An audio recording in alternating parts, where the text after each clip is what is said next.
اسلام آباد سے محسن غفار کی رپورٹ کے مطابق تحریک منہاج القرآن یوسی چراغ کے زیر اہتمام عظیم الشان مشعل بردار جلوس کا انعقاد کیا گیا۔ تحریک منہاج القرآن یوسی چراغ کے زیر اہتمام نبی کریم صلی اللہ علیہ وسلم کی 1500 سالہ جشن ولادت کے موقع پہ استقبال ربیع الاول کے سلسلہ میں عظیم الشان مشعل بردار جلوس کا انعقاد کیا گیا۔ جلوس جامع مسجد غوثیہ کلیات سے شروع ہو کے چراغ اڈہ پہ اختتام پذیر ہوا۔ جلوس میں سادات کرام، علماء کرام، تحریک منہاج القرآن کے کارکنان سمیت عاشقان مصطفیٰ کی کثیر تعداد نے شرکت فرمائی۔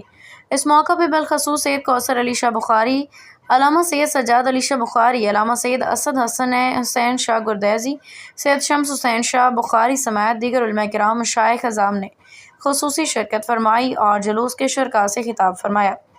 علماء کرام اور سادات اکرام نے اپنے خطابات میں حضور صلی اللہ علیہ وسلم کی ولادت باسعادت کے موقع پہ حضور سے محبت و عقیدت کو ایمان کے اصل قرار دیتے ہوئے امت مسلمہ کو سیرت نبی پہ عمل پیرا ہونے کی تلقین کی۔ آخر میں تحریک منہاج القرآن کے سینئر نائب صدر محترم راجہ منیر اعجاز صاحب نے تمام شرکائے جلوس کا شکریہ ادا کیا۔ کہا کہ یہ مشعل بردار جلوس عاشقان مصطفیٰ کے دلوں میں عشق رسول صلی اللہ علیہ وسلم کی روشنی کو مزید فروزاں کرے گا۔